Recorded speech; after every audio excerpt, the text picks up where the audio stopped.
Seluruh rakyat wajib bela negara, song-song hari esok makmur sentosa. Seluruh rakyat wajib bela negara, song-song hari esok makmur sejahtera.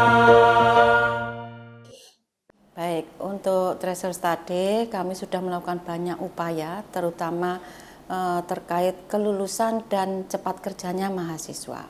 Yang sudah kami lakukan sejak tahun lalu adalah mengundang mitra yang sudah bekerja sama dengan kami, agar mitra kemudian kami undang, kami menggunakan anggaran fakultas agar mitra bisa berkonsultasi dengan mahasiswa langsung, dengan alumni langsung. Nah, di tahun ini di bulan Agustus lah kami akan mengundang mitra, baik mitra MBKM maupun mitra-mitra yang untuk treasure study. Karena di bulan Agustus itu ulang tahun Fasilkom, jadi kami upayakan event-event itu ada di situ. Harapannya agar mahasiswa lebih terserap lebih banyak daripada tahun yang lalu untuk IKU 1. Sedangkan IKU 2 MBKM seperti tadi yang sudah saya sampaikan, setiap satu tahun 2 kali, 2 semester itu kami selalu mengundang mitra. Selain itu, Kaprodi juga kami bebankan untuk mencari kerjasama mitra-mitra yang berperan untuk penyerapan MBKM anak-anak. Ini sudah mulai berjalan, Mbak. Jadi pada tahun 2023, tahun 2024 ini Kaprodi sudah tahu polanya. Jadi kami lebih banyak sudah punya banyak MOU, MOA, dan ini salah satunya contoh anak-anak sudah minta tanda tangan, dan kami juga lengkapi dengan kepuasan mitra, jadi feedback mitra. Disinilah kami nanti mengevaluasi di tim penjaminan mutu. Baik, kalau sertifikasi kompetensi, alhamdulillah yang di tahun ini kan ada revitalisasi. Nah, ini di sini kami genjot semua dosen. Nah, ini Bu Hanin biasanya Wadek 2 kemarin itu kami sudah dari 50 dosen kami mencoba untuk mensertifikasi. Insya Allah di tahun ini sudah mulai jalan bulan Juli, Agustus, September. Sedangkan untuk praktisi dosen sebagai praktisi nih, nah ini kami sudah mulai, nah dari mitra-mitra selain mitra industri, kami sering Zoom dengan mitra-mitra dari perguruan tinggi se-Indonesia. Jadi teman-teman yang punya teman-teman mitra itu kami Zoom, kami bertukar tanpa ada honor. Jadi kami bertukar saja sehingga mereka bisa klaim dosennya, saya pun bisa klaim dosen kami. Itu kalau terkait dosen mengajar. Kalau praktisi dengan industri-industri seperti barusan ini ada Monster Group workshop. Nah, ini dalam rangka kami exchange dosen-dosen kami ke industri mereka. Jadi memang itu sudah agenda kami. Jadi sama enaknya gitu, Mbak Pur. Sama-sama menguntungkan. Betul. Memang kalau tahun ini kami lebih dalam negeri kami sudah jalan. Jadi Koprodi kalau tahun lalu masih belum tahu caranya, sekarang Koprodi sudah paham. Kami pun sudah punya sistem, Mbak Pur. Kami mau bikin sistem agar kerjasama ini bisa lengkap. Nah, sedangkan tahun ini kami mau luar negeri karena tujuan kami adalah ASIIN. Jadi Prodi IF, Prodi SI ini mau ASIIN, mitranya harus yang QS 100. Maka tahun ini kami mencoba mencari ajang profesor dari Australia. Nah, di bulan Juli ini ajangnya datang, kami akan berkonsultasi, nanti kami pun ikut berangkat ke Australia untuk bekerja sama. Nah, ini tujuan kami. Selain itu Pak Gede sama Pak Bas, Wadek 2 sama Wadek 3 saya ke Thailand. Nah, tahun lalu kami belum tahu caranya yang Malaysia, ternyata kami punya banyak kegiatan di situ. Nah, di tahun inilah kami juga lebih meningkatkan di 2 negara. Jadi memang kami mau go internasional ini untuk ASIIN. Ya bismillah, mohon doanya.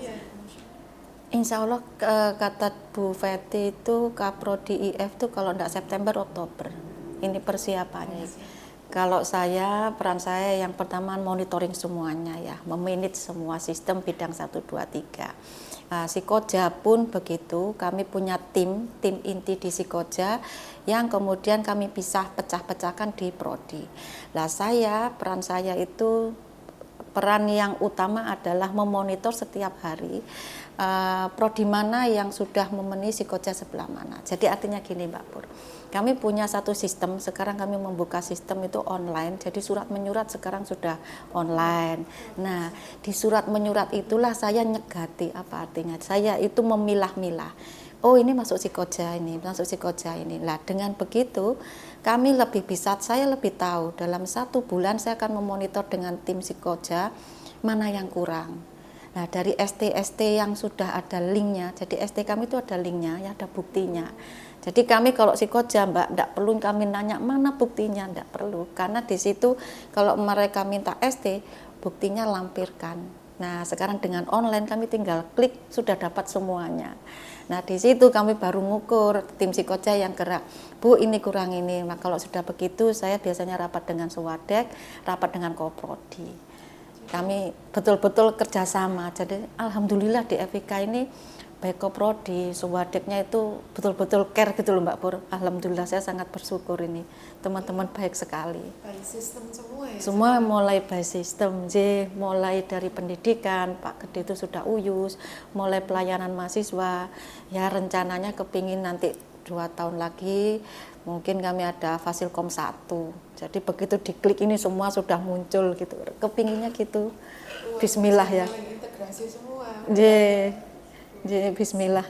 Kalau yang pertama terkait publikasi internasional, kami punya ITIS.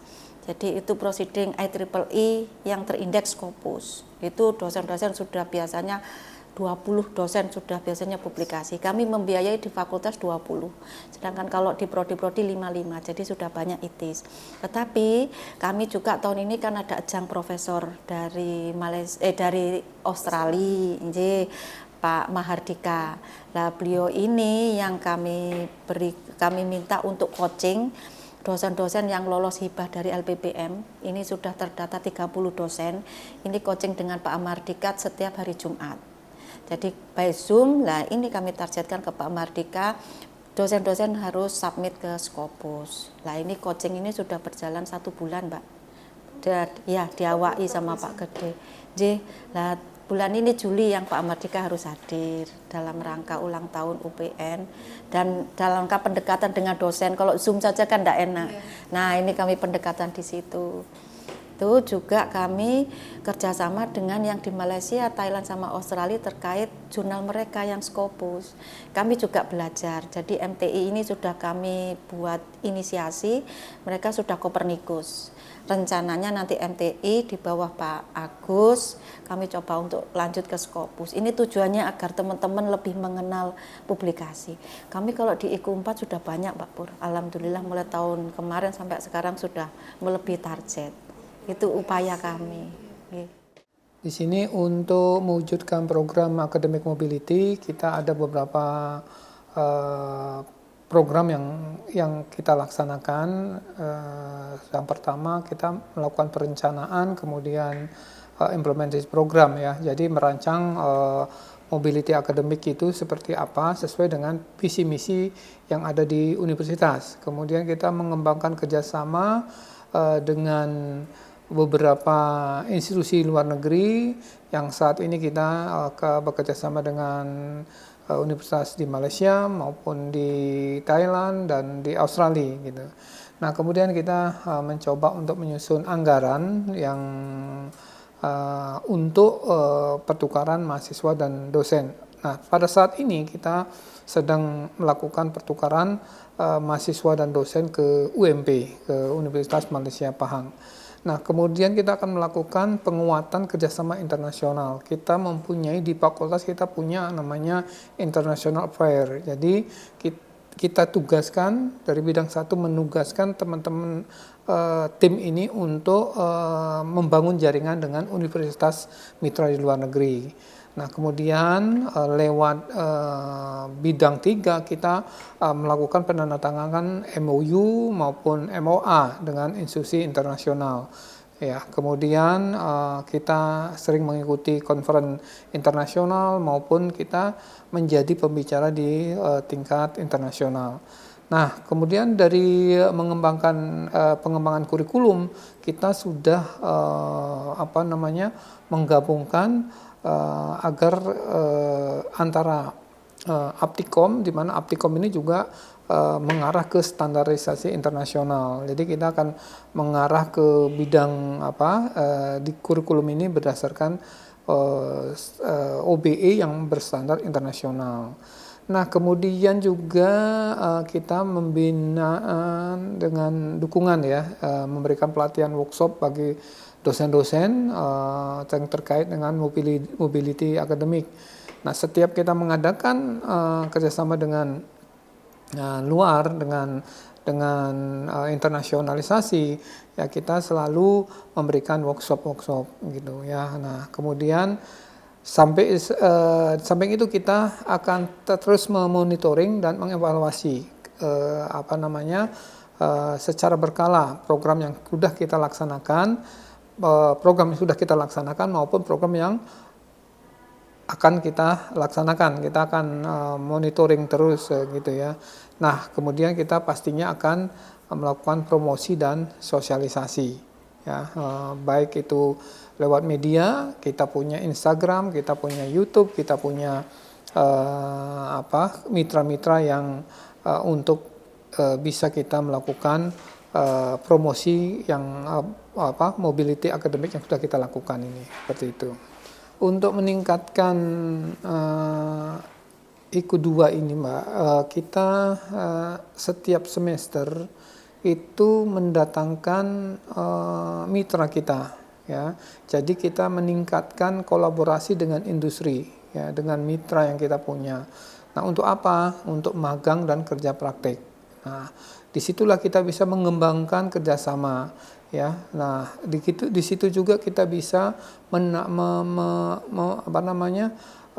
praktisi-praktisi bisa kita ajak untuk datang ke kampus. Dan untuk IKU 2 ini mahasiswa terutama ya ini adalah agar bisa lebih banyak lagi mahasiswa yang bisa magang. Jadi kita tetap melakukan kolaborasi. Setiap semester kita lakukan hal ini.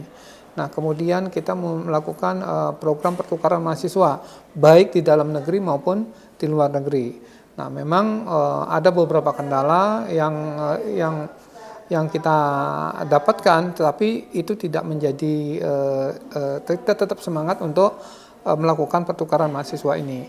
Kemudian ada proyek kolaboratif. Kita saat ini lagi mengembangkan dan kita sudah ya, bukan mengembangkan lagi, kita sudah melakukan proyek kolaboratif ini dengan beberapa mitra di luar negeri. Ya, jadi kita sudah lakukan itu. Nah, kemudian kita meningkatkan ketersediaan aksesibilitas program ekstrakurikuler, ya, baik itu nanti kompetisi secara akademik maupun secara non akademik. Kemudian pelatihan workshop kita sudah adakan. Nah, ini kita adakan summer camp dan lain sebagainya. Jadi kita punya grup-grup riset mahasiswa, grup komunitas mahasiswa yang mana nanti mahasiswa ini bisa membangun jaringannya, ya, membangun jaringan sehingga kita juga bisa mendapatkan lebih meningkatkan ke IKU. Nah, kemudian pengembangan kurikulum yang fleksibel.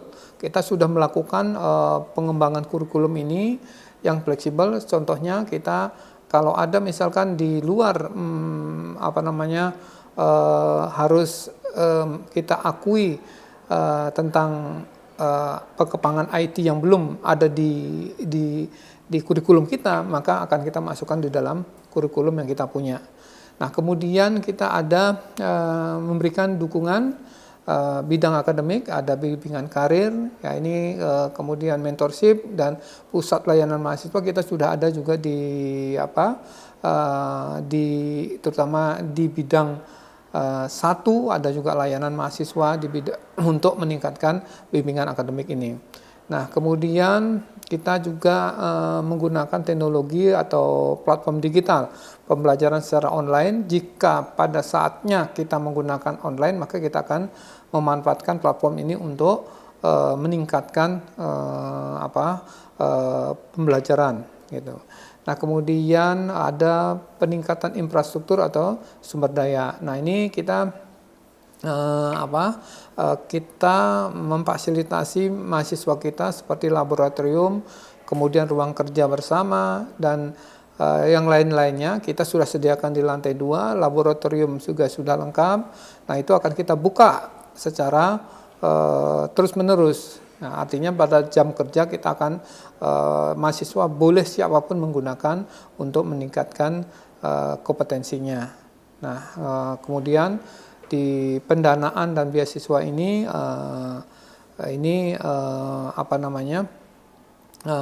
juga kita akan mencoba bekerja sama dengan mitra ya yang tadi saya katakan agar lebih memberikan pendanaan baik itu pada saat magang maupun beasiswa. Saya kira itu, Mbak. Oke, baik.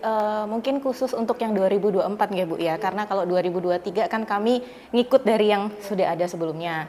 Nah, mulai 2024 itu karena berdasarkan evaluasi di 2023 masih banyak kebingungan, karena kan Kaprodinya baru, kami juga baru di sini, sehingga hal awal yang kami lakukan itu adalah mengumpulkan para kaprodi beserta dengan tendiknya, lalu kami menyelenggarakan sejenis workshop penyusunan anggaran seperti itu. Jadi di workshop tersebut kita mulai berikan dasar-dasar lah seperti itu, kira-kira nanti bagaimana apa-apa yang akan di backup oleh prodi, apa-apa yang di backup oleh fakultas, karena tentunya dalam mencapai keberhasilan pencapaian IKU itu perlu koordinasi atau kerjasama antar prodi dan fakultas, tidak bisa fakultas saja yang jalan. Jadi kami di awal sudah berkumpul bersama, nanti sejenisnya kayak seperti bagi-bagi gitu Bu ya. Jadi nanti prodi akan backup yang mana, fakultas juga akan backup yang mana. Di sana juga kita melakukan analisis kebutuhan ya, nanti kegiatannya apa di tahun 2024, menentukan prioritasnya yang tentunya masing-masing kegiatan yang dicantumkan di dalam anggaran nantinya akan mendukung dari 8 IKU yang disyaratkan oleh universitas. Nah, setelah itu secara periodik biasanya kami setiap bulan ini akan ada pertemuan dengan Koprodi, jadi dekanat dengan Koprodi itu ada pertemuan di mana salah satu agendanya adalah membahas terkait dengan serapan di bulan tersebut. Jadi biasanya saya ingatkan, oh di bulan Februari monggo Bapak-Bapak Kaprodi atau Bapak Ibu Kaprodi ada kegiatan ini, bagaimana, apakah sudah dijalankan, kalau tidak dijalankan kira-kira kendalanya apa, seperti itu. Biasanya kami mengingatkan di sana, lalu evaluasi yang dilakukan biasanya di bulan Juli, karena di bulan Juli kan ada pergeseran anggaran seperti itu Bu ya. Jadi biasanya kita nanya mana program-program yang akan sulit untuk dilaksanakan di tahun tersebut. Tujuannya apa? Tujuannya untuk meningkatkan efisiensi dan efektivitas dari anggaran yang ada. Supaya apa ya? Supaya anggaran yang sudah ada, yang sudah diberikan ke fakultas dan prodi ini benar-benar dapat dimanfaatkan untuk kegiatan di masing-masing prodi dan fakultas. Nah, biasanya kita rangkul seperti itu juga prodi-prodi nanti mau dianggarkan kemana atau digeser kemana atau dialihkan kemana. Seperti itu. Nah, yang terakhir kita juga biasanya menggandeng mitra seperti itu Bu ya. Jadi ada mitra untuk sharing, baik itu sharing sumber daya orang atau dosen-dosen kami maupun juga dengan fasilitas. Salah satunya kemarin kita dengan ITS AI. Jadi ada mitra seperti itu. Kita ngadakan pelatihan itu lumayan kalau dari sisi biaya. Kalau nggak salah per orangnya sekitar 2,5 juta.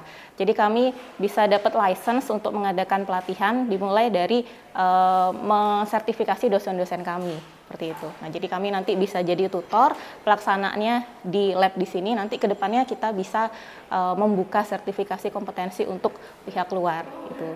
Ya, seperti itu. Menambah income masuk. Iya, seperti itu. Jadi kan kita harus kerjasama juga sama pihak luar untuk ya memanfaatkan juga anggaran yang ada seperti itu. Nah, yang terakhir ya tentunya evaluasi. Ya, evaluasi bidang mana yang masih kurang, apakah program tersebut akan dilanjutkan di tahun depannya atau seperti apa. Kalau boleh cerita sedikit di tahun 2023 yang kami agak keteteran di prestasi seperti itu Bu, prestasi mahasiswa, sehingga di 2024 berdasarkan pengalaman seperti itu 2024 kita cukup banyak untuk penganggaran khususnya kegiatan mahasiswa keikutsertaan di lomba-lomba atau kompetisi di luar seperti itu. Ya, balik lagi nanti perencanaan dan lain-lain seperti itu. Iya, kuncinya memang sama prodi Bu. Ya, kita nggak akan bisa lari sendiri seperti itu banyak juga didukung sama Bapak Ibu Koprodi, sehingga kalau boleh cerita tahun lalu itu kalau fakultas sendiri 100% serapannya seperti itu ya tidak bukan ya, karena kerjasama dari Soadek dan Koprodi dan Bapak Ibu dosen semuanya seperti itu. ya saya termasuk salah satu yang ditransisi itu ya, SKP yang model lama, terus ketika 2023 modelnya baru.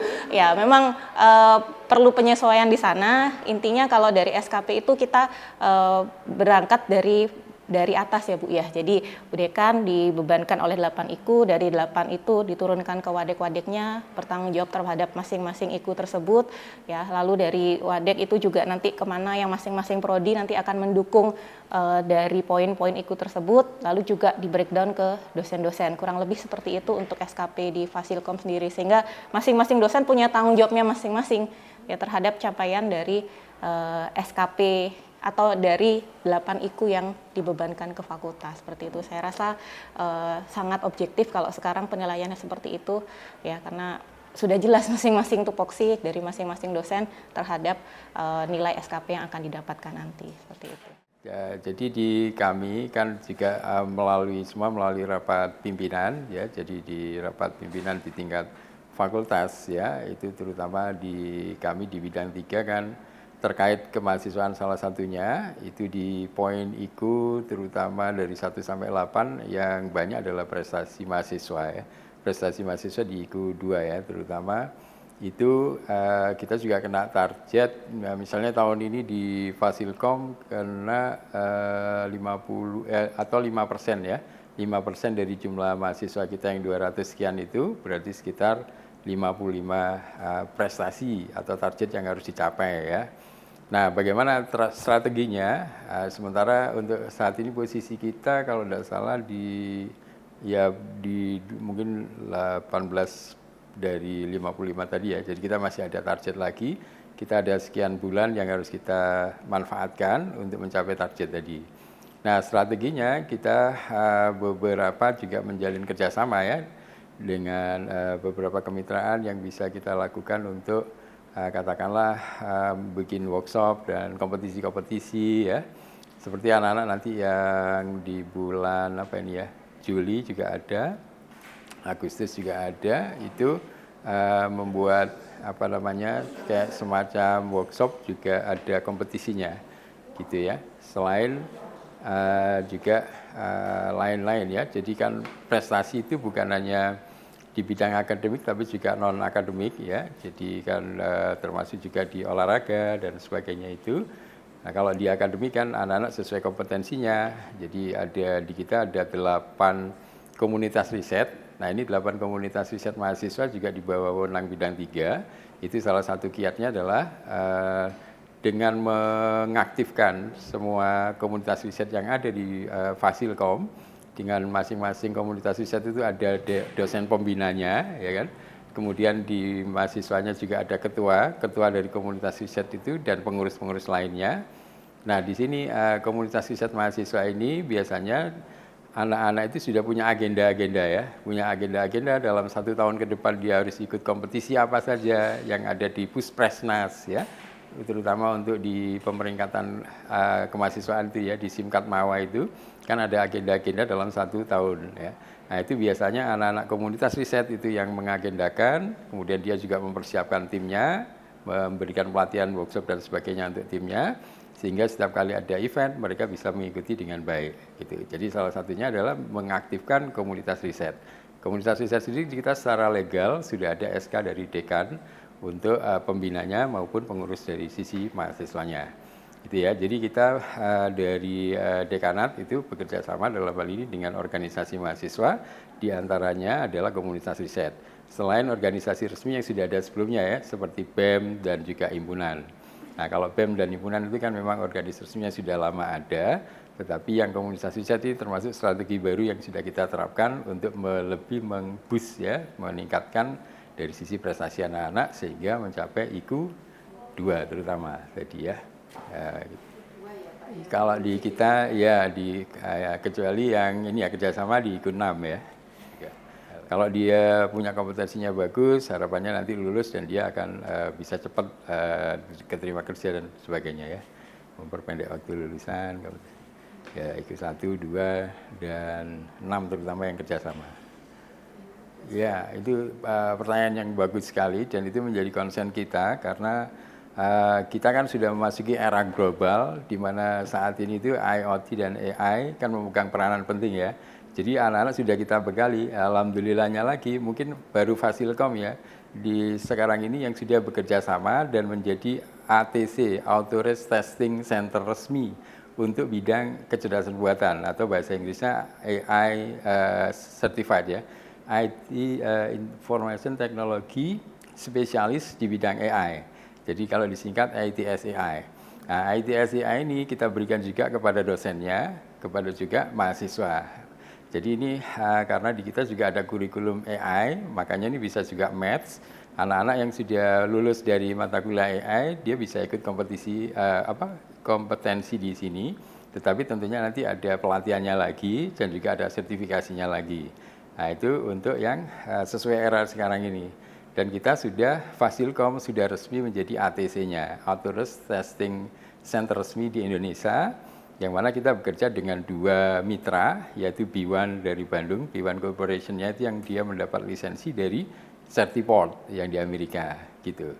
Jadi kita bekerja dengan 2 mitra tersebut, kita bisa menyelenggarakan atau menjadi ITC.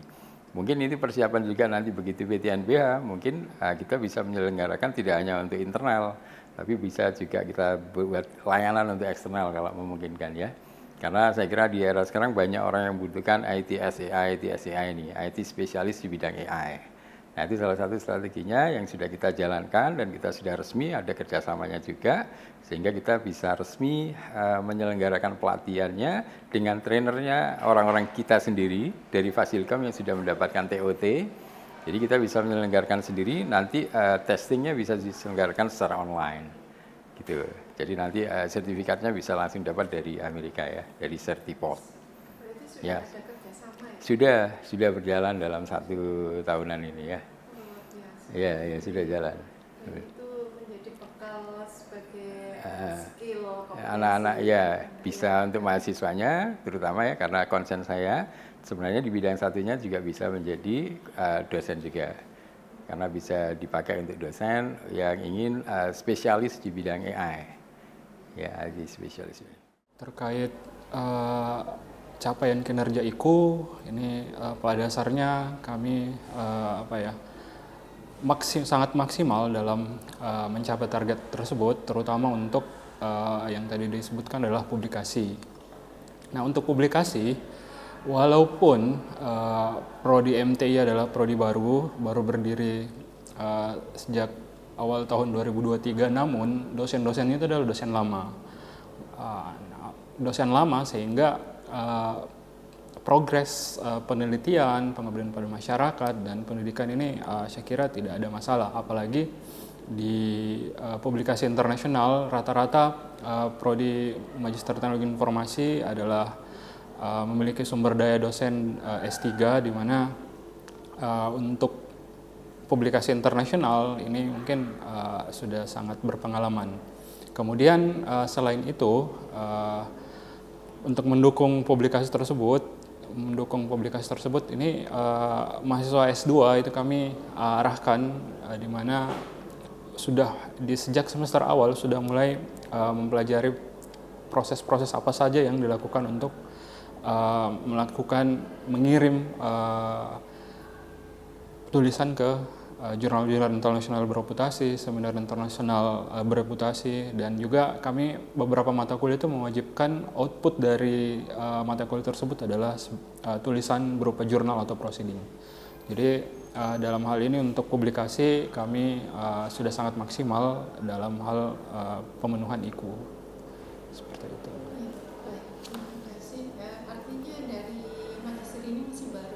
Baru.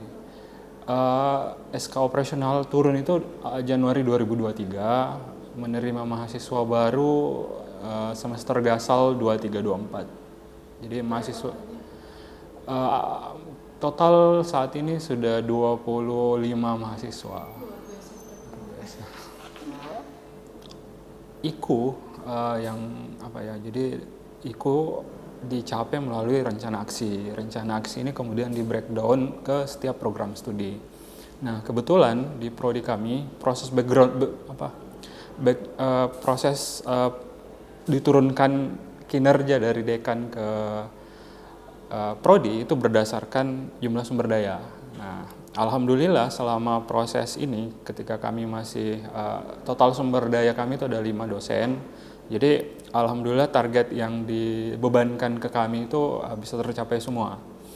Kalaupun ada yang belum tercapai itu lebih ke misalnya semisal target sumber daya misalkan guru besar ini terus terang masih sulit kita capai, tapi pelan-pelan dengan adanya dukungan dari LP3M, LPPM, dosen-dosen kami itu terus dilatih proses publikasi jurnal Scopus yang kemudian nantinya bisa mengejar IKO untuk kenaikan pangkat guru besar. Kalau yang lain-lain itu sepertinya kami sudah maksimal dan tidak ada masalah. Yang masalahnya itu yang hanya itu target-target terkait sumber daya, dan ini pun prosesnya sudah ditingkatkan dengan beberapa pelatihan-pelatihan, adanya dukungan dana untuk publikasi internasional Scopus terindeks minimal 3 ini yang bisa mendorong kami untuk mencapai IKO yang walaupun dalam waktu dekat mungkin tidak akan tercapai, tapi pelan-pelan secara perlahan step by step ini dosen-dosen MTI akan menuju ke sana dengan dukungan hal tersebut. Baik, yang pertama memang kita di awal tahun itu sudah merencanakan ada aksi atau rencana aksi, kemudian dari ada sekitar 50-an poin, itu dari masing-masing poin itu kita detailkan ada rencananya. Kemudian dari rencana aksi itu lanjut ke tidak hanya berhenti dari rencana, tapi juga saya ada strateginya, salah satunya adalah mengumpulkan mahasiswa dan juga mengkolaborasikan sama pihak dosen. Kenapa? Karena di semua kegiatan yang menunjang kinerja itu adalah ada hubungannya dengan mahasiswa dan dosen, sehingga saya tidak bisa terlepas dari yang namanya mahasiswa dan dosen itu, sehingga mahasiswa dan dosen mendukung kinerja tersebut. Jadi setelah ada rencana aksi, kemudian ada proses tahap pelaksanaan, yaitu kami mengumpulkan tadi mahasiswa dan juga dosen ya, untuk menunjukkan bahwa ada rencana seperti itu. Kemudian yang terakhir adalah ada proses evaluasi. Evaluasinya meliputi poin-poin mana saja yang belum tercapai gitu ya, belum tercapai di TW1 atau TW2, nanti akan bisa dilanjutkan di TW3 atau 4 semacam itu. Jadi salah satunya adalah strateginya yang belum kita capai di TW1 TW2 adalah tentang internasionalisasi. Tapi untuk penjajakannya sudah mulai difasilitasi oleh fakultas, yaitu dengan ada ajang profesor dari universitas di Australia, itu sudah kerjasama. Kemudian ada juga dari Malaysia semacam itu. Australia dan Malaysia. Salah satunya pertukaran pelajar yang nanti di bulan Juli, insya Allah gitu. Kemudian ada summer camp kayak gitu-gitu. Ya, jadi untuk dosen terkait dengan academic mobility juga selain pertukaran dosen juga ada kegiatan lain, yaitu dosen bisa mengajar di kampus lain ya, kampus lain. Kemudian ada juga mungkin dosen kita yang berkolaborasi riset ya dengan universitas lain semacam itu. Salah satunya kemarin ada yang dari UM ya, Universitas Negeri Malang. Kemudian ada yang juga di UT, Universitas Terbuka semacam itu. Jadi tidak hanya dari sisi mahasiswa, tapi juga dari sisi dosen, juga ada yang academic mobility.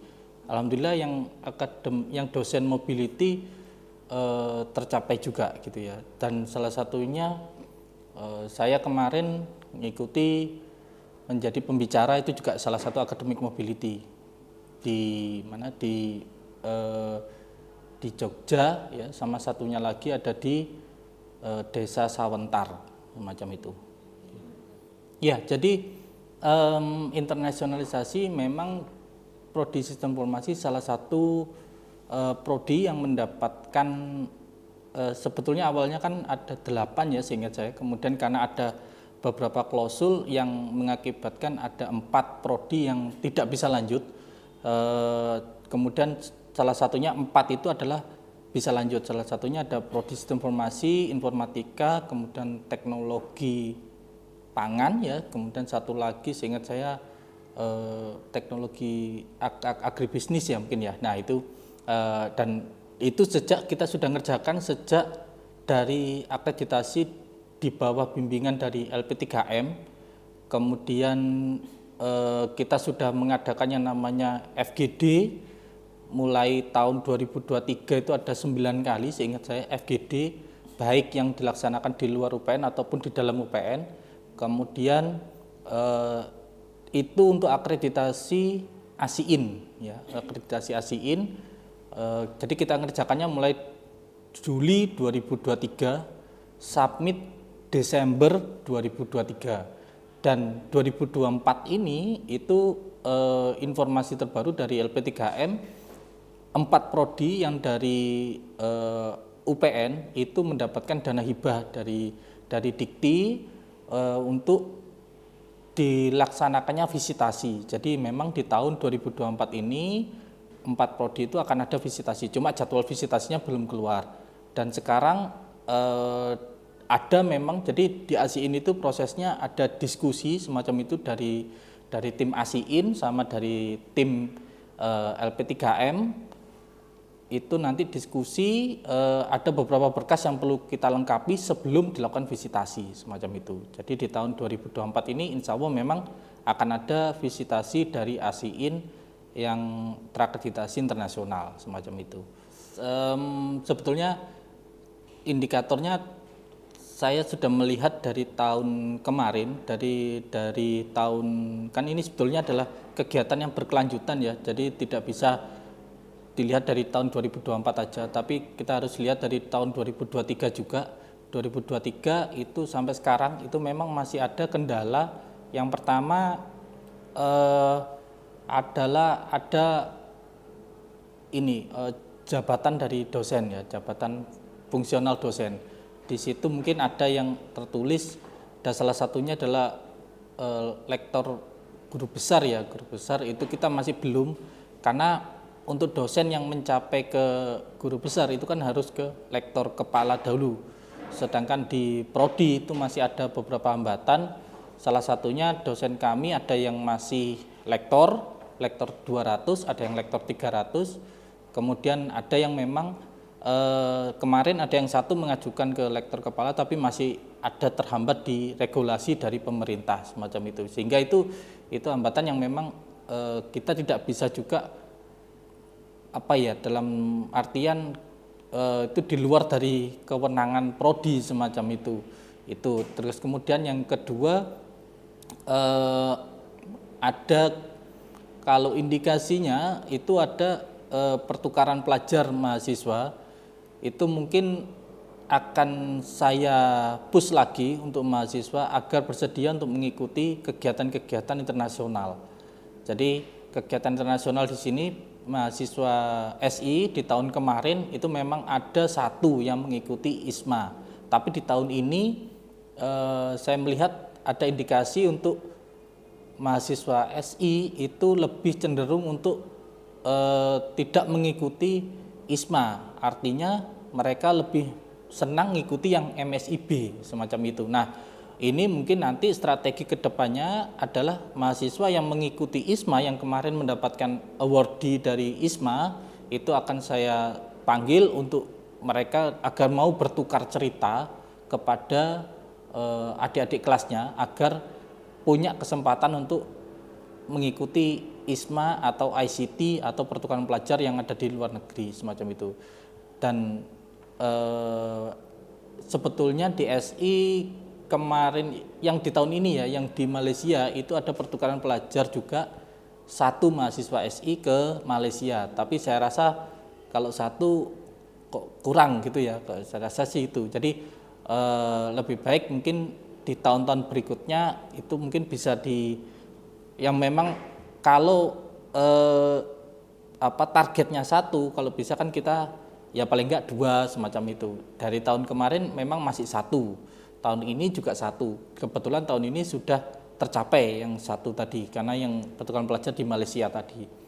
Cuma ya itu tadi, ini yang Malaysia ini kan kerjasama antara fakultas jadi dengan Malaysia ya, jadi semacam pertukaran pelajar mandiri semacam itu.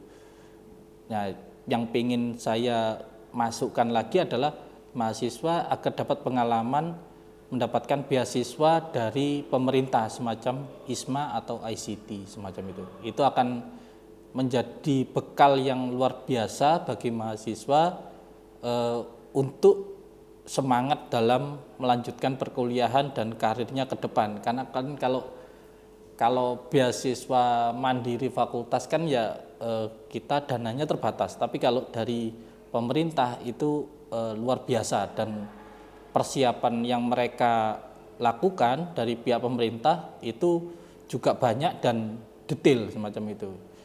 Jadi kayak tahun kemarin pengalaman ISMA itu mereka dikumpulkan, terus ada semacam pemberian materi, kemudian di briefing, diberikan ini loh di luar negeri itu ada shock culture semacam ini gitu.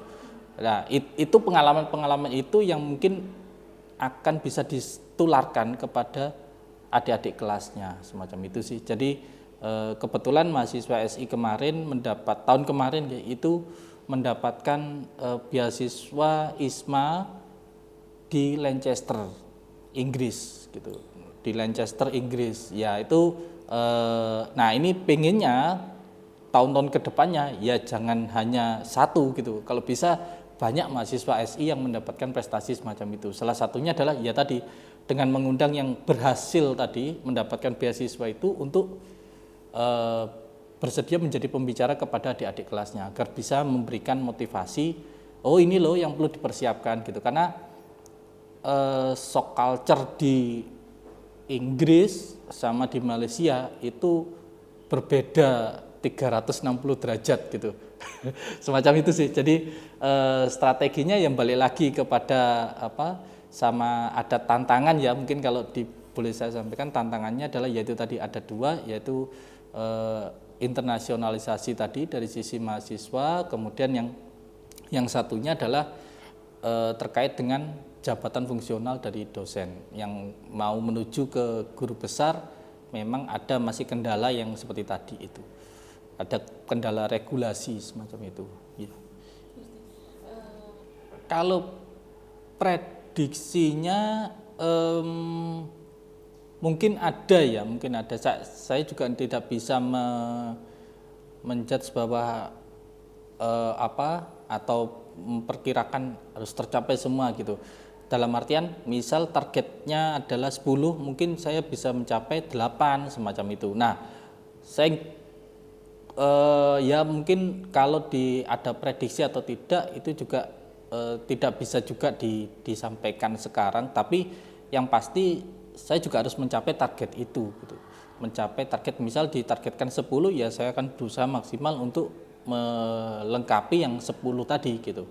Kalaupun toh memang sampai akhir ternyata hanya tercapai 8, ya itu sudah karena memang keterbatasan dari tenaga kami yang ada di prodi gitu. Itu sudah, walaupun sudah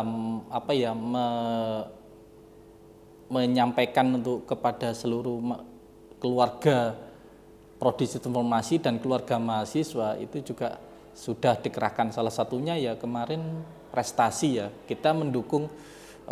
Saya sampaikan kepada mahasiswa, ayo kalau ada yang mahasiswa yang berprestasi, ini loh ada support pendanaan dari prodi, dan itu memang sudah dimasukkan ke RAB prodi.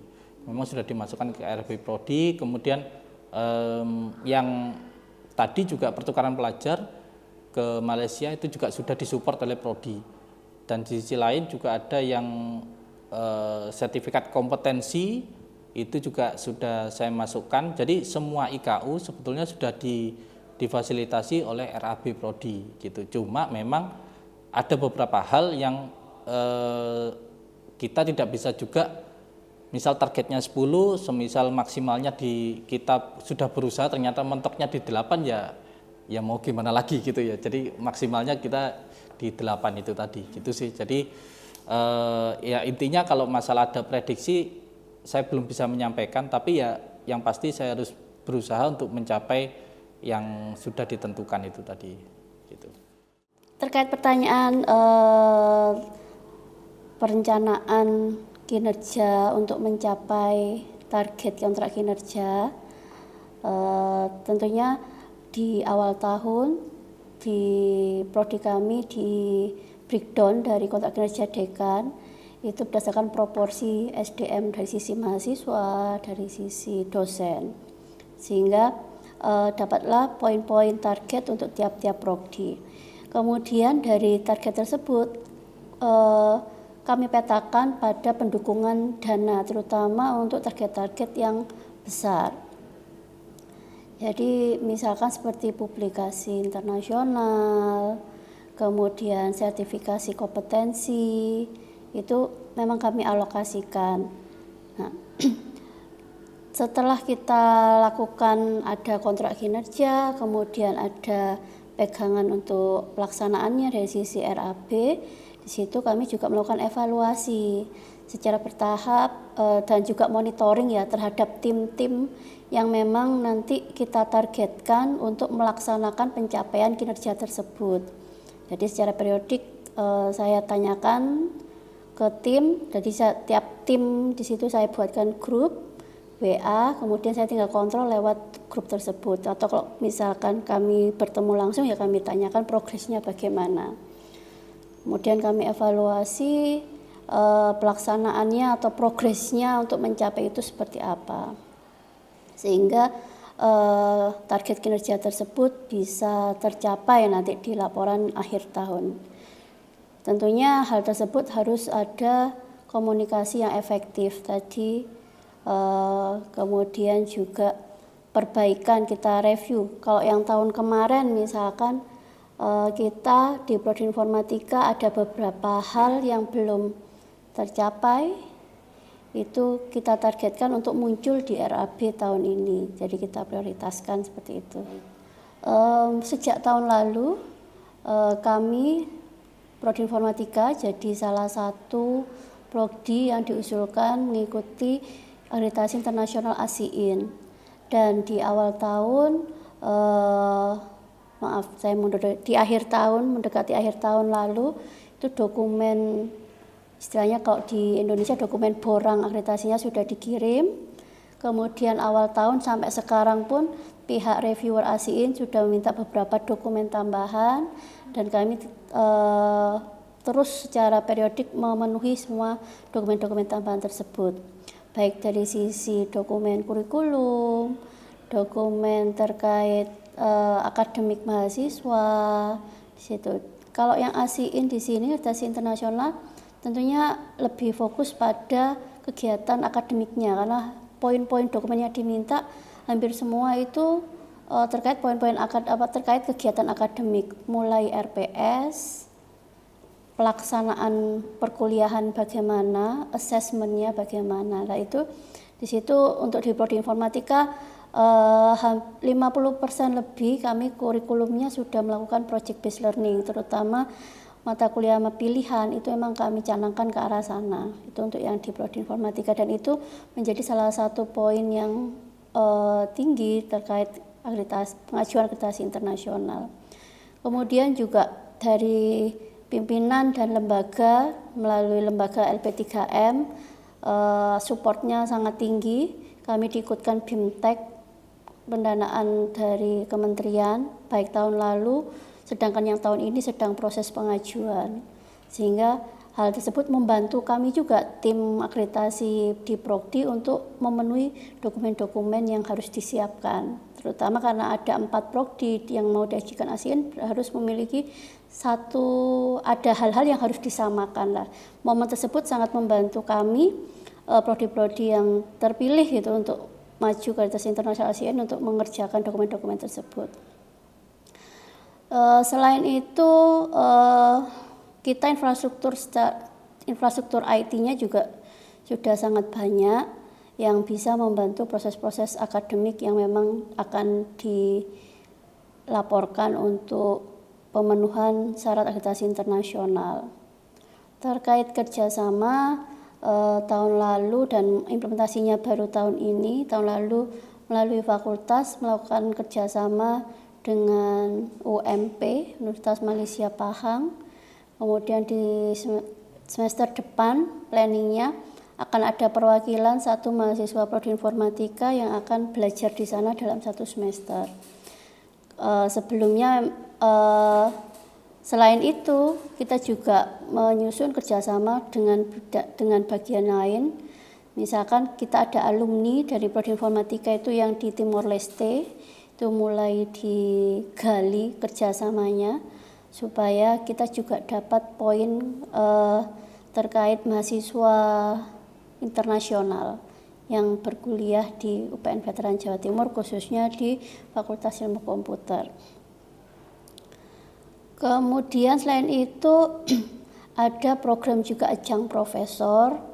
Tiap-tiap prodi ditargetkan kegiatan. Untuk prodi informatika kami sudah melaksanakan 2 kegiatan dengan ajang profesor. Yang pertama perkuliahan di semester genap 23-24. Kemudian yang kedua kami juga sudah melakukan kuliah tamu untuk ajang profesor. Jadi nanti yang belum adalah publikasi dosen. Kemudian terkait hasil akreditasi nasional, pada tahun 2022 kami mendapatkan akreditasi internasional yang baik sekali. Jadi dari sekian faktor yang kami sebutkan tadi, untuk peluang kami untuk maju atau peluang kami untuk mendapatkan akreditasi internasional saya rasa sudah cukup tinggi, sehingga nanti juga dampaknya itu terkait institusi juga akan lebih dilihat oleh masyarakat, sehingga animo mahasiswa untuk masuk ke dalam prodi informatika khususnya juga akan semakin meningkat. Selain itu juga kualitas mahasiswanya nanti lulusannya juga akan lebih baik lagi. Indikator kinerja yang paling sulit kami capai itu terkait bidang pendidikan dosen. Mulai dari yang kuliah lanjut, studi lanjut S3, kemudian juga tentang kenaikan jafung.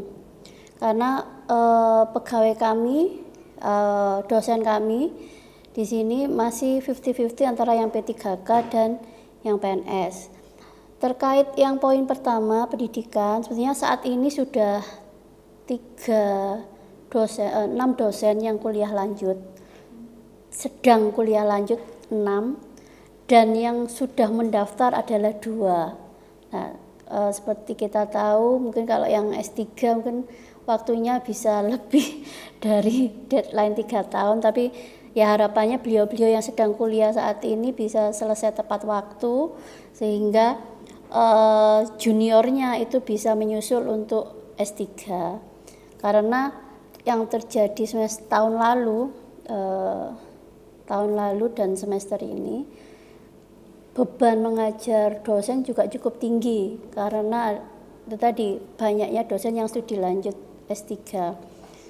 Ya, alhamdulillahnya tahun ini kita ketambahan 3 dosen baru, dan itu sudah cukup untuk bisa menurunkan jumlah beban pengajaran di dosen yang stay, yang tidak sedang kuliah.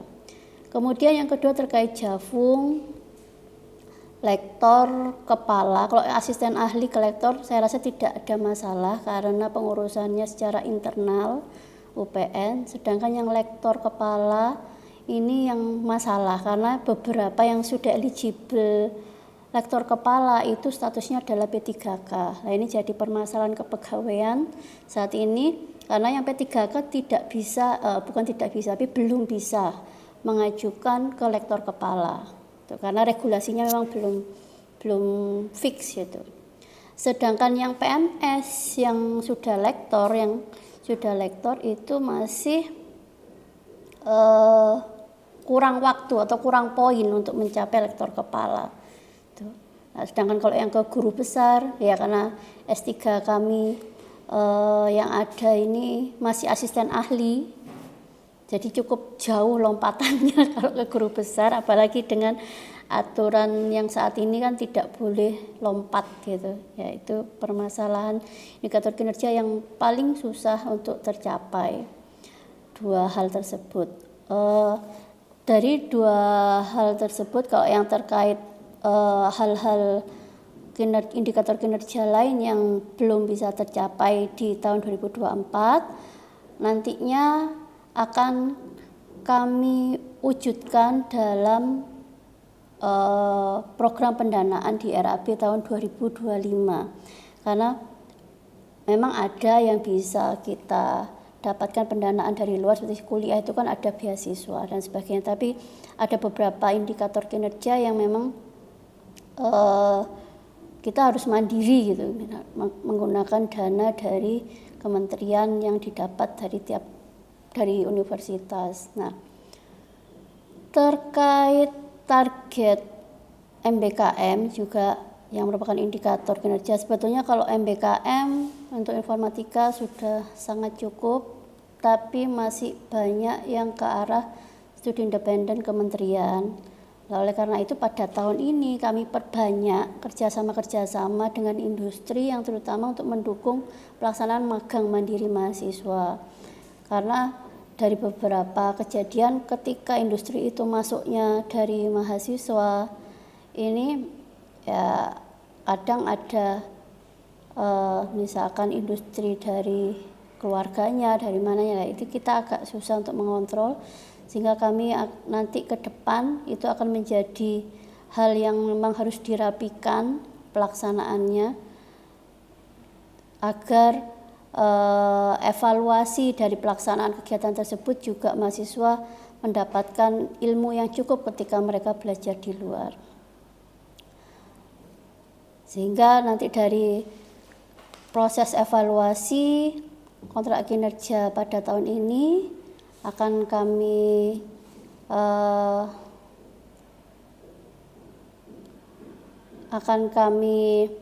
cek mana yang masih kurang dan mana yang masih harus peningkatan, karena kadang kita ada juga yang masih beberapa yang sangat kurang. Nah, itu berarti perlu ada konsentrasi proker gitu atau kegiatan di tahun yang akan datang. Jadi berdasarkan redaksi yang kita susun, berdasarkan dengan para dosen, kemudian itu kita turunkan dari beberapa kegiatan, mulai dari perencanaan kegiatan, mulai dari awal tahun hingga sampai dengan akhir tahun nanti. Kemudian dari situ kami koordinasi dengan para dosen dan para dekan. Dari situ kami akan melakukan kegiatan-kegiatan yang menunjang dari redaksi atau kontrak kinerja yang sudah kami lakukan dengan dekan, yang sudah kami tanda tangan dengan dekan. Termasuk kegiatan-kegiatan yang mendukung IKU, pastinya seperti itu.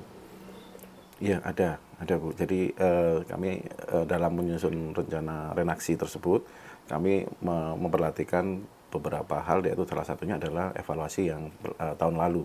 Sehingga situ kami akan memberikan beberapa target-target yang harus dipenuhi berdasarkan yang rencana kegiatan yang sudah kami sebar atau kami programkan di setiap tahunnya, di setiap bulannya di tahun tersebut. Berapa target untuk publikasi internasional? Ini masih lanjutan nomor 1. Ya, publikasi internasional di tahun ini kami ada sekitar 4 publikasi sepertinya, kalau nggak salah seperti itu. Yang bereputasi ya? Yang bereputasi, kegiatan yang itu sudah kami, istilahnya kami bagi atau kami siapa dosen yang harus mengisi tersebut, dan itu pada bulan apa, dan jurnal apa itu sudah kami awal-awal ketika menyusun redaksi itu sudah kita susun. Jadi dosen-dosen sudah istilahnya tidak kaget karena sudah terencana. Begitu. Berarti sudah ada matrik sudah. Iya, itu berdasarkan juga RAB yang kami susun. Jadi itu nanti yang menunjang. Nah, strategi yang kita lakukan adalah dari perencanaan tersebut. Dari perencanaan kan kita sudah setting. Nanti kita akan melakukan evaluasi. Dari evaluasi tersebut apa kendala yang ada. Dari kendala itu, kalau memang itu sudah tercapai, maka kita akan meningkatkan targetnya.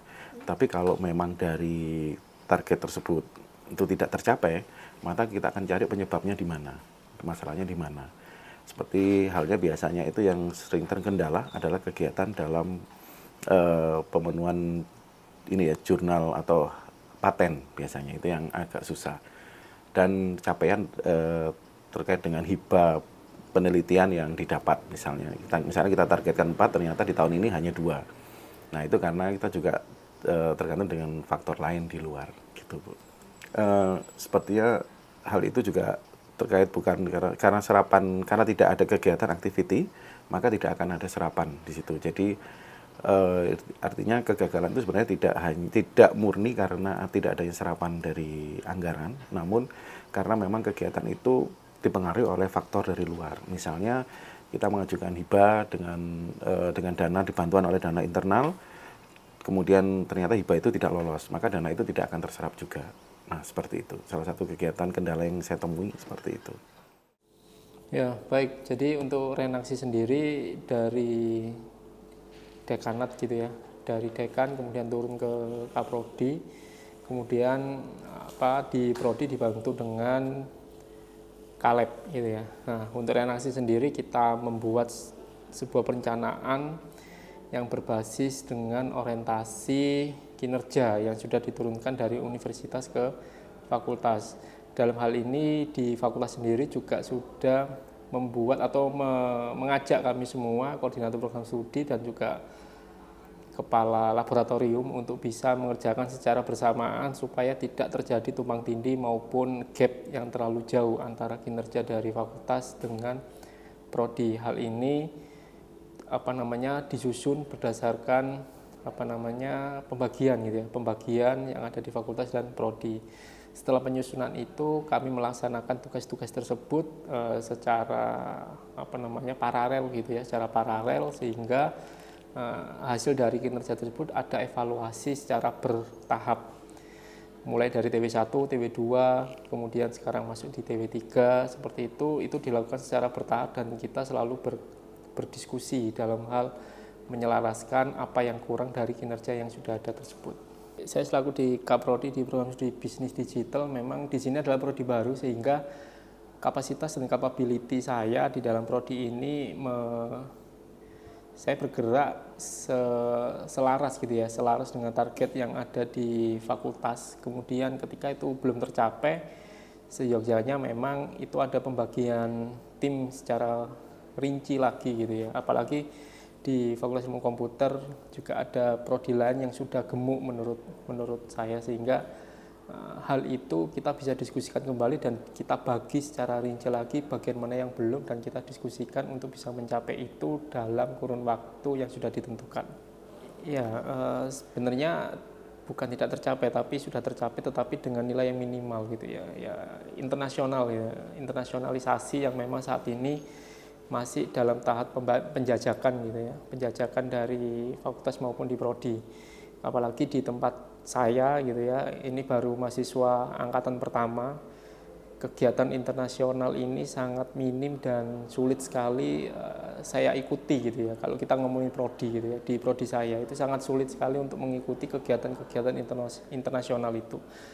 Apalagi mahasiswa saat ini masih di semester 2 sehingga wawasan dalam kegiatan internasional itu masih belum banyak mengetahui. Bahkan sangat minim keinginan mereka ketika ayo teman-teman harus mencari kegiatan yang bertaraf internasional, sehingga solusi yang kita dapatkan adalah dari dosen mengikuti kegiatan internasional, misalkan paling minim adalah seminar internasional yang mengajak dari mahasiswa tersebut. Tahun 2024 ya, mungkin sebagai latar belakang yang apa yang sudah kami lakukan di tahun 2023 boleh kami singgung sedikit. Jadi untuk mengawali ketercapaian peningkatan publikasi, mungkin dalam hal ini juga akan kami singgung mengenai penelitian juga. Jadi awal tahun terutama akhir tahun atau awal tahun itu kami membentuk kelompok-kelompok riset yang bernaung di Lab PPSTI. Dalam hal ini kami koordinasikan ke seluruh dosen-dosen yang ada di program studi informatika. Di situ kami klasifikasikan menurut kepakaran masing-masing sehingga terbentuk 8 kelompok riset. Nah, 8 kelompok riset, di mana 4 kelompok riset itu berada di naungan pengelolaan laboratorium PPSTI.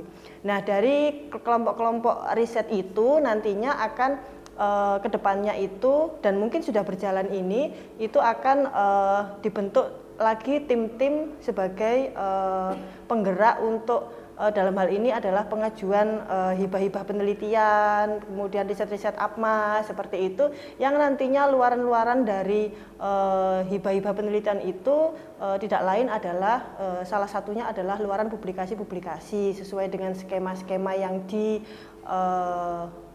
kan seperti itu. Maksudnya skema-skema yang berhasil didanai.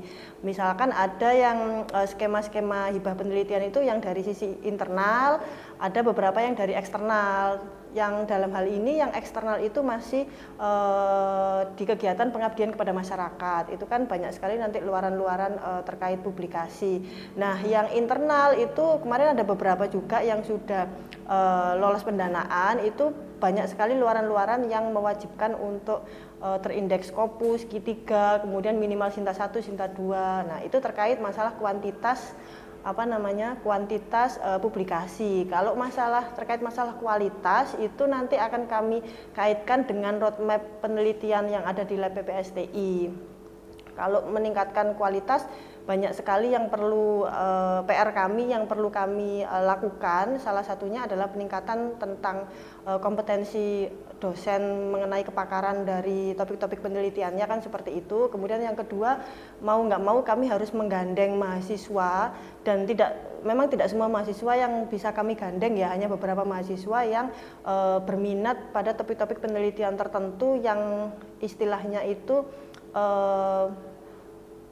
inovasi atau topik-topik yang strategis terhadap topik-topik penelitian saat ini, istilahnya seperti itu. Nah, itu perlu kami melakukan, istilahnya itu bukan kompetisi ya, istilahnya setiap semester itu ada beberapa mahasiswa yang kami tawarkan mau nggak ikut penelitian bersama tim-tim dosen dengan topik-topik penelitian yang istilahnya topik penelitian yang menarik, yang sekiranya itu bisa nanti dilanjutkan ke luaran-luaran jurnal yang terindeks Scopus, minimal Q3, Q4, atau minimal paling tidak Sinta 1, Sinta 2. Nah, itu biasanya arahnya adalah ke untuk mahasiswa itu arahnya nanti sebagian dikerjakan melalui skripsi, sebagian dikerjakan melalui riset penelitian dosen, dan sebagian kalau sudah penelitiannya sudah selesai, itu nanti sebagian akan terhilirisasi untuk diimplementasikan ke masyarakat melalui kegiatan pengabdian kepada masyarakat, seperti itu. Kalau bisa dikelompokkan ya, langkah tindak lanjutnya itu kalau saya kelompokkan menjadi 2 sebenarnya. Yang pertama itu untuk peningkatan kualitas sumber dayanya, dalam hal ini adalah terkait riset penelitiannya. Kemudian yang kedua adalah peningkatan terkait infrastrukturnya. Jadi itu memang 2 hal yang nggak bisa terpisahkan. Untuk yang peningkatan terkait topik penelitian maupun risetnya, itu nanti pengembangannya adalah ke peningkatan kualitas dosen dan mahasiswa, kemudian bisa peningkatan dalam hal inovasi topiknya, topik penelitiannya. Nah, untuk mendapatkan ibaratnya peningkatan dari kualitas-kualitas topik penelitian baik dosen maupun mahasiswa, itu juga banyak PR yang perlu kami lakukan. Di antaranya bisa kami mengadakan beberapa pelatihan, kemudian sertifikasi-sertifikasi, kemudian mendatangkan narasumber-narasumber, kan seperti itu. Kemudian yang kedua mungkin bisa kita agendakan untuk kerjasama dengan pihak-pihak baik di dalam kampus, dalam hal ini berbeda laboratorium. Mungkin kalau informatika bisa bekerjasama dengan laboratorium pertanian untuk IoT smart farming seperti itu, atau mungkin kerjasama dengan departemen-departemen yang ada di luar UPN Veteran Jawa Timur, misalkan di laboratorium di kampus yang lain, atau mungkin yang ketiga bisa diagendakan untuk kerjasama dengan mitra industri. Nah, itu sebagai kolaborasi untuk peningkatan kualitas dari penelitian dan riset dosen dan mahasiswa. Itu yang kedua. Untuk peningkatan infrastruktur juga banyak sebenarnya PR-nya. Yang pertama, bagaimana caranya kita bisa memberikan fasilitas atau infrastruktur di dalam lab itu sekiranya modern seperti itu kan ya. Istilahnya dengan spek-spek komputer mungkin yang sesuai dengan riset penelitian terkini, sesuai dengan kebutuhan yang ada di masyarakat, sehingga kita bisa mengakomodir penelitian yang bisa memberikan solusi dari permasalahan yang ada di masyarakat. Kemudian yang kedua mungkin bisa kita, kalau sekiranya infrastruktur itu sudah terbangun, bisa nanti kita ajukan dalam hal sertifikasi ISO, sehingga bagaimana caranya lab kita itu bisa bersaing dengan lab-lab yang ada di luar kampus UPN Veteran Jawa Timur kan seperti itu. Nah, PR lagi bagaimana caranya untuk mendapatkan infrastruktur yang bagus, kemudian yang tersertifikasi dan lain sebagainya, itu mau nggak mau kan bagaimana caranya kita mendapatkan pendanaan dari luar, entah itu nanti bisa kita ambilkan dari pendanaan dari hibah riset, nanti sebagian bisa kita alihkan ke perbaikan infrastruktur lab, kemudian bisa juga dari pelatihan-pelatihan yang kita adakan, nanti kan sebagian juga bisa akan perlahan-lahan bisa memperbaiki infrastruktur yang ada di lab, seperti itu.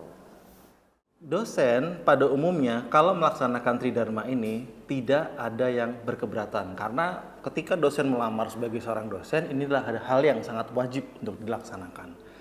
Tetapi masalahnya kalau kita berbicara penelitian bereputasi dan untuk mendukung IKU, ini pastinya dibutuhkan pendanaan. Ini yang terkadang luput dari universitas ataupun fakultas, di mana dosen harus mencari sumber pendanaannya sendiri. Salah satunya yang dilaksanakan oleh LPPM, ini saya rasa sudah cukup baik karena LPPM ya punya anggaran tersendiri untuk dosen melaksanakan penelitian dan harus terpublikasi Scopus Q3 misalnya. Contohnya tahun ini saya diterima untuk riset terapan dan itu luarannya harus ada Scopus Q3. Itu salah satu contoh yang baik. Nah, hal itu dibarengi dengan pemberian pendanaan. Jadi dosen tidak akan keberatan untuk menulis. Karena dosen kalau disuruh menulis dan disuruh mencari sumber pendanaan, saya rasa masalahnya akan double. Tapi ketika pendanaan sudah tersedia, dosen fokus meneliti, itu hasilnya akan lebih baik.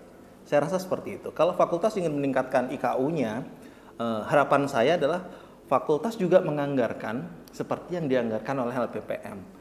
Dalam hal ini di fakultas kan ada 3 bidang, bidang 1, bidang 2, dan bidang 3, bisa saling bekerja sama untuk merumuskan bagaimana mekanisme untuk meningkatkan IKU penelitian dosen dengan pendanaan. Fakultas Ilmu Komputer, khususnya informatika, ini banyak sekali mahasiswa yang sudah berprestasi, namun kurang mendapatkan apresiasi. Jadi kewajiban seorang dosen adalah memberikan yang terbaik, salah satunya adalah pemberian nilai. Jadi pemberian nilai untuk mahasiswa berprestasi ini dalam tanda kutip jalur khusus. Mata kuliah ini, mata kuliah apa yang sekiranya bisa dilakukan di proyek dengan hal tersebut, mata kuliahnya akan mendapatkan nilai yang terbaik di kelas tersebut. Meskipun mahasiswanya tidak mengikuti secara utuh kelas ini. Contoh, kemarin informatika berhasil mendapatkan juara 2 atau juara 3 kalau nggak salah untuk kapal cepat. Pertandingannya cukup bergengsi karena dilaksanakan di Universitas Indonesia. Hal tersebut luput dari perhatian pimpinan pusat. Karena untuk mahasiswa tersebut, baik administrasinya ataupun pendanaannya yang saya dengar itu kurang lancar. Jadi padahal ini mahasiswa sudah berprestasi. Nah, langkah apa yang bisa kita ambil selaku di Prodi? Kapasitas saya bukan sebagai kaprodi, tapi kapasitas saya sebagai seorang dosen, maka ketika mahasiswa tersebut ikut dalam mata kuliah saya, di mana mata kuliah contohnya adalah tentang IoT dan itu masih sejalan dengan proyek yang dikerjakan, maka saya pasti akan memberikan nilai yang maksimal kepada mahasiswa tersebut. Itu adalah bentuk apresiasi saya kepada mahasiswa yang berprestasi di luar kampus. Saya MBKM hanya bagian kerjasama, jadi saya mencari mitra untuk mahasiswa magang. Karena kebetulan MBKM itu kan plotnya ada banyak, ada bagian kerjasama, bagian konversi, dan beberapa bagian yang lainnya. Saya ditugaskan untuk bagian kerjasama, dalam hal ini saya langsung berkoordinasi dengan mitra, memutuskan mahasiswa-mahasiswa mana yang bisa dikirim ke perusahaan-perusahaan tersebut. Baik itu MBKM secara mandiri ataupun yang digagas oleh kementerian.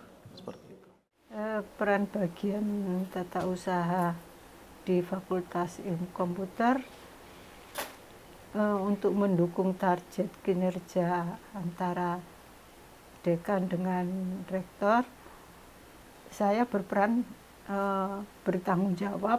Kepala TU bagian Fakultas Ilmu Komputer bertanggung jawab menyusun rencana kerja tahunan yang memastikan bahwa semua aktivitas operasional unit yang selaras dengan target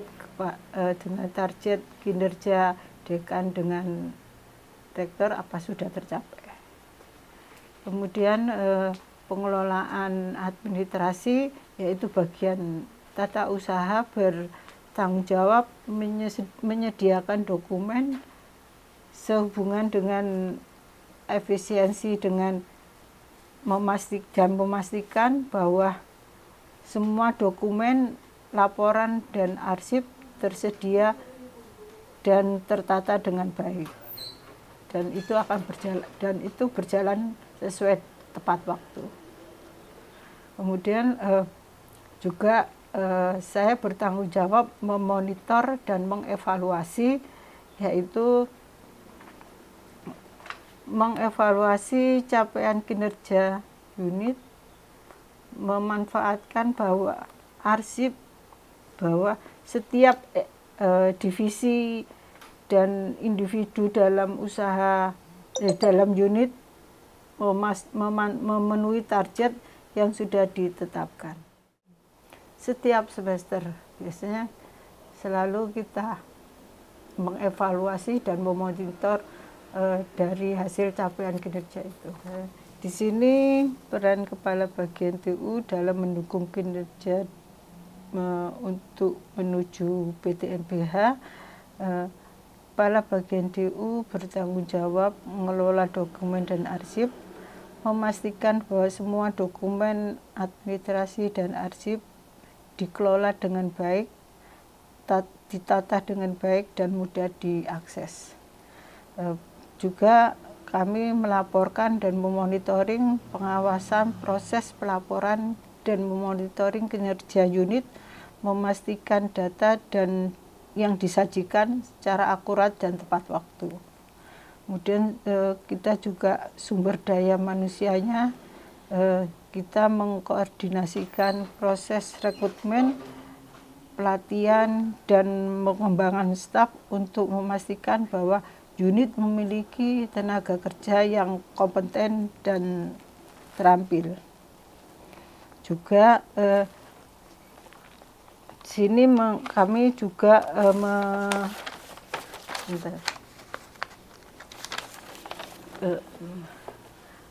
merencanakan dan pengembangan strategi, yaitu kini Kepala Bagian TU membantu dalam perencanaan dan pengembangan proses kinerja unit yang baik dengan visi dan misi PTNBH.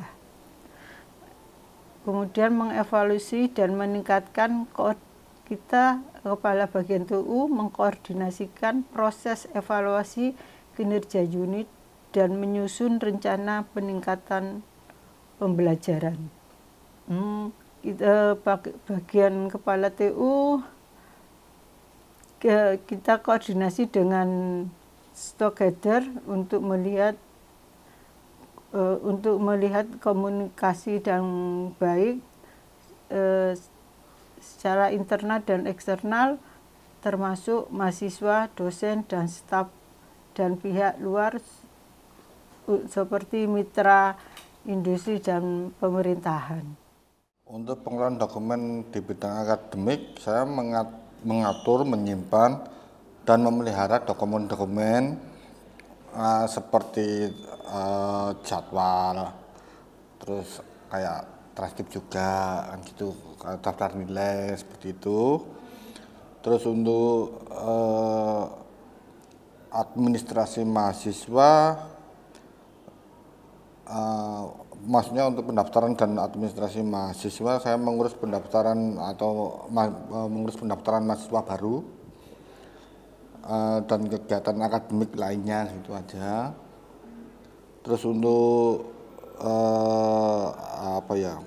koordinasi dengan dosen, untuk membuat jadwal kan kita perlu koordinasi, makanya setiap kali tetap koordinasi dengan dosen, dengan korprodi juga seperti itu. Untuk bidang non akademik kita mengatur surat menyurat kayak mereka menyimpan seperti itu. Terus untuk pelayanan mahasiswa bisa dilihat di sini, setiap hari kita melayani mahasiswa dengan baik, memberikan informasi, memberikan pelayanan. Peran aktif saya pada bagian nomor 1 yang bagian mahasiswanya. Bagian mahasiswa seperti kayak lulusan yang bersertifikat, terus menyiapkan dokumen mahasiswa yang BKM, habis gitu mahasiswa asing seperti itu. Terus tetap saja kita tetap koordinasi sama dengan prodi-prodi lain supaya match datanya gitu. Saya saya yang bertugas di bagian mahasiswa itu, bagian mengupload data lulusan yang bersertifikat, karena setiap mahasiswa yang mau yudisium harus menyerahkan sertifikatnya terlebih dahulu. Seperti itu, dan pokoknya bagian ini bagian mahasiswa ya.